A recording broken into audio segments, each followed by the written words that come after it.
in Stadium's Russ Dorsey to help us out. So, Russ, what's going on, dude? Your thoughts on the Houston Astros Seattle Mariners series from the weekend and what this says about a Seattle team that clearly was better than many thought they were.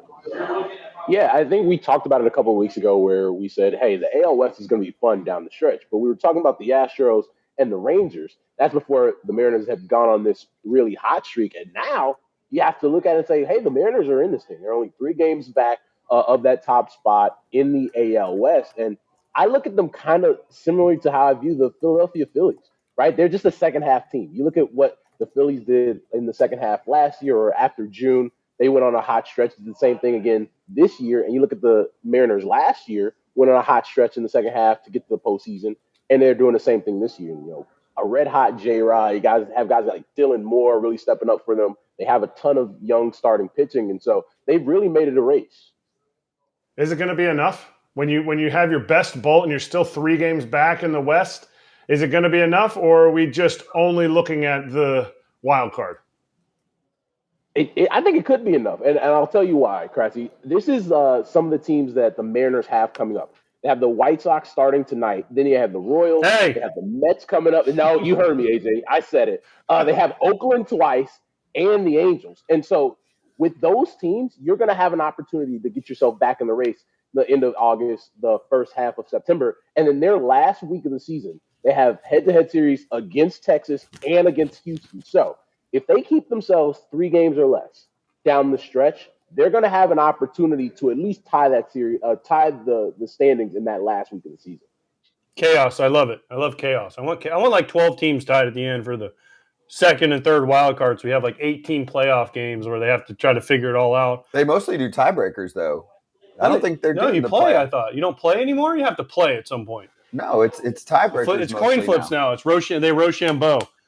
No, there's a million tiebreakers, right? You go from. So if you have 4 teams tied for the third wild card, it goes by tiebreaker. That would be awful. That's an awful way to do it. But my brain. That would be perfect for Major League Baseball. Russ, do you know what I'm talking about here? I'm pretty sure that once we got the third wild card in play, it's now coming down to tiebreakers a lot more than it used to, right? We're not just going up. They have the same record, playoff game. Head-to-head matchup. Yeah, division, head-to-head matchups, what your record is against the American League. Like, there's like, I think you're right. So if there's like 6 or 7 tiebreakers. So if there's like 3 or 4 teams tied, because, I mean, realistically in the AL, there could be more than, I mean, the Blue Jays are only half game behind the Mariners. The Red Sox are 3. So there could be realistically 4 teams, because the Astros only half game. There could be 4 teams tied for 2 spots. And they go by tiebreaker. So 2 teams lose because they lost one more time to the A's than someone else? Don't you have a researcher, stat person? You do. Got a game tonight. Yeah, but he's not on call right now. Who's mine? I don't know. No, I don't have one. All right. No, you got a guy. Talk not to him right tonight. now, though. Can you talk to him tonight? I'll find out tonight. Okay. I'll find out this afternoon. Thank you. We're looking at the AL wild card at the moment with Tampa Bay in a pretty good spot. They'd have to really fall apart. Tampa's going to be in. I know. I'm saying they're in a pretty good spot. Houston 70-55. Seattle is a half game back at 69-55, and they have the same number in the loss column, which is very important to AJ. And then you have Toronto at 69-56, just a half game back of Seattle. And then Boston coming off a really strong weekend against the Yanks, definitely still hanging around. Everyone wants to play the Yankees right now. It is a good time to play the Yanks. But yeah, you guys said that I like the loss column because you can't make those games up. I know. So the loss column is always what you look at when you look at the standings. The games behind doesn't matter because you can be tied in the loss column and have 3 or 4 less wins and then win those games. And man, all of a sudden you caught back up and the other team didn't do anything. So it's always about the loss column. My question for you, Russ, is did the Mariners have they shot their shot too early though? What do you mean? Because sometimes you can shoot your shot too early. I mean, it's only August 21st. Right? So did they shoot it too early? Because a lot of times you want to be kind of peaking when you get to the postseason, not peaking in August, because baseball, no matter who you are, is like this, okay? Up, down, you try to keep the ups and the downs a little bit more even. But right now they are like a rocket. Yeah, right? But if they weren't a rocket right now, they wouldn't be in the playoffs. I understand that. But wouldn't they, if they just had like a slow, like win every series, sweep the Astros, win every, but they're like sweep, sweep, sweep, sweep, sweep, sweep, sweep. All of a sudden, boom, rocket ship. Oh, my gosh, we're in the playoffs. And then there has to be an equaling effect where it goes, a little bit downhill. Russ, I'm going to translate since AJ and me are He's sitting smart, so fella. close to each other. He didn't go to Miami. Troll you He's a little smart. bit. Are the Mariners winning too much, Russ? No, I think I understand what AJ's asking. Right? Like, have you crescendoed before you really need to get into that last couple of weeks of the season and into the postseason? I don't think so because of the teams that they're playing. Right? You want to be playing great baseball. You want your superstar and Julio Rodriguez to be playing the way he is going into the month of September, which is the most important month. 3 games back, of the Rangers in that division. And like they have KC, even though KC's been playing teams tough. You have Oakland twice. You have the White Sox. You have the Mets. You have a limping Rays team. So they have an opportunity to continue playing this level of baseball at the right time when their schedule happens to line up in their favor before you get to that really tough last week of the season against Houston and against the Rangers. So who do you think is going to be in first by the time they get to that series? Houston or the Rangers? I think it's probably going to be the Rangers just because I trust the pitching a little bit more, right? Like I think over the last 2.5 weeks, Framber Valdez hasn't been the Framber Valdez that we've seen, and JP France and Hunter Brown have been going through their individual struggles. Even though you look at the overall numbers, they've been fine. I think when you look at the Rangers and what they did at the deadline, it's really helped them. Scherzer, Jordan Montgomery has pitched really well since he's been there. I just think with what their offense can do, combined with the fact that they have, a rotation now that you can feel confident in going to the last month of the season, I think it's going to be the Rangers that's on top going into that final week. Okay, Russ. If the Mariners seem to go as Julio Rodriguez goes, because he didn't play he made the All-Star team, I get it, kind of a hometown pick for the All-Star game, because his first half wasn't very good. I mean, it was for him. For a lot of players, he'd be like, damn, I'll take that. But for him, it wasn't like the Julio Rodriguez we expect. Now, I know Shohei Ohtani already has the MVP locked up in the AL, more than likely.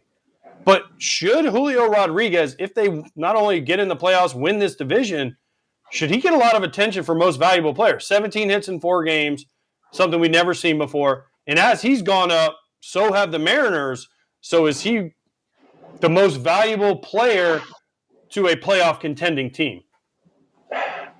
I think when you look at it, when it comes to the award voting, you have to look at it in totality. I think if you look at the last 5 games, he's 18 for 27, 2 homers, 5 stolen bases. He's been red hot. He's been the engine, the straw that stirs the drink, whatever analogy you want to use for what he means to the Mariners. But I think when you look overall, and there's some monster seasons in the American League. Right? I think when you look at what Corey Seager has done for the Rangers, as a guy who missed a month, and look where the Rangers are, look what those numbers are going to be at the end of the day. I think that's more of a guy I would lean toward and say, okay, this is a top 5 finisher in MVP voting, as opposed to a J-Rod. And let's say Julio finishes the season in a similar fashion to what he's playing at right now. Maybe that's deserving of a top 10 finish in MVP voting. But I think to get into that top 5, you've had to do this for a sustained period over the 7 months of the season.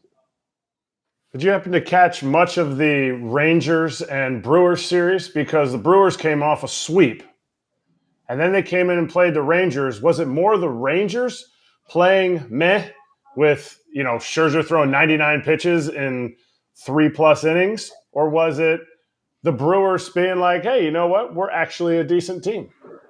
I think it's the latter. I think you look at the Brewers, and a lot of the attention in that division has been about the Cubs and the Reds.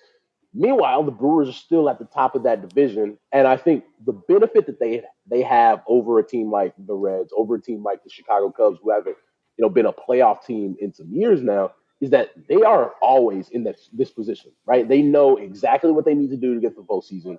That's why people consider Craig Counsell to be one of the best, if not the best manager in the big leagues, is because no matter what they have on their roster, no matter how they're playing, they're going to be there, when it gets to September.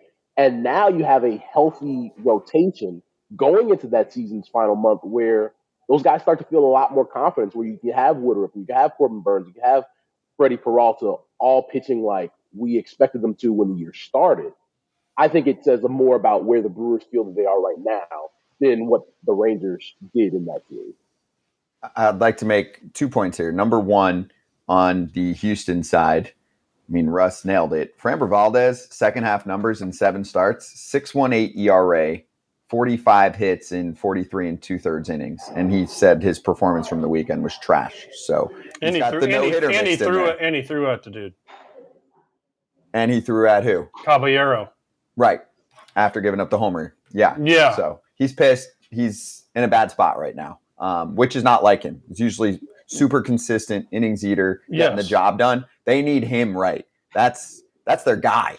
I mean, him and Verlander should be your 1 and 2 come playoff time. So he's got some time to figure it out. And then the other point is the Mariners dealt away Paul Sewald, and there's still bitterness there, but they're 15-4 since the trade. And there has been some shakiness from the bullpen. I'll just give you the ultimate teaser because I didn't get to listen yet because it came out right before the show started, but I will on my ride home.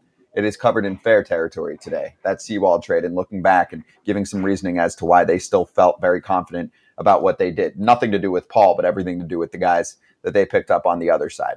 Okay, so I think all the rage right now, Russ, is the speediness of prospects to make it to the big leagues, which generally I'm fine with. I think it's cool. We talk about these guys, good for the sport when they get up to the bigs quickly, especially for draft purposes. So we don't have the draft and then you just disappear for 3-4 years. So I'll mix in some names, right? Dylan Cruz just got promoted to Double-A, and there are some that think that the Nationals might even call him up, in a couple weeks if he smashes Double-A for a couple weeks. You have Noel V. Marte's debut from the weekend. Kyle Harrison's going to debut for the Giants on Tuesday. Nolan Shanwell debuted this weekend. He just got picked 6 weeks ago. So I'm going to give you this line from The Athletic, the newsletter this morning. Going into play Friday, there were exactly 45 days left in the regular season.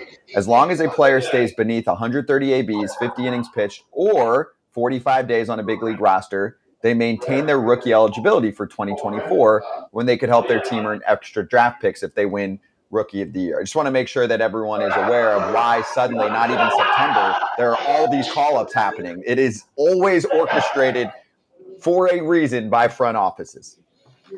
For sure. And I think because of the change in the CBA that you mentioned there at the end, Sky, where if a guy finishes top 3 in Rookie of the Year voting, you get draft compensation, where you're seeing teams more inclined now to call up a guy, at least let's even say in spring training, hoping that guy finishes top 3 in Rookie of the Year voting so that team gets draft compensation. But I think specifically, let's start on Dylan Cruz. That's a guy that many people believe was the best player in this year's draft, like even more so than Paul Skeens. And he is in an organization where the Nationals have, if you look at the last couple of years, been very aggressive with guys in their system, right? Like you look at Bryce Harper, guy was playing at Double-A at 18 years old, up at 19. You look at Juan Soto, who was in the big leagues at 19 years old. And so if they believe that he is not overwhelmed, right? I think there's a good possibility that he's their starting center fielder next year. But I think good on the National for saying, you know what, this guy's ready, right? And you're going to do everything you can to throw the kitchen sink at him. Can you handle this adversity? Can you handle, being the youngest player at a level? And if you can, then that guy deserves to play in the big leagues. And, I think sometimes it's the sink or swim aspect. Like if he was struggling, clearly they wouldn't have promoted him as fast as they did. But I think a lot of these teams are looking at it. And I think the COVID years helped some teams say, okay, let's speed up some of this development, right? Like I remember talking to a scouting director during that 2020, draft cycle where it's like, we're going to learn a lot about our own development by how some of these kids develop after this, COVID shortened year, right? Where you don't have everything at your disposal, where you don't have a minor league season, where you really have to develop on your own. And there was a different level of, things that players had to go through to ensure that they continue to develop. And so I think, you're seeing like Nolan Shanwell, right? If the Angels believe that this was the best player we could have gotten in this year's draft and he can play in the big leagues right now, hey, like that's why you're seeing that guy get promoted. So I'm interested to see if we see more of this as the years go by, but there's definitely a feeling where teams feel like because of what's been done in the CBA, where you do get that draft compensation and you think that kid can help you and they've shown that they can handle that adversity, that you let that kid play in the big leagues. Yeah, now worst case, you send him back and he keeps working on things. So we'll get these guys' takes on the other side of the break. We're going to step aside for a sec. Russ, great to hang with you on a Monday. We'll see you later in the week, all right? Thanks, guys. Cheers, man. And let's get our first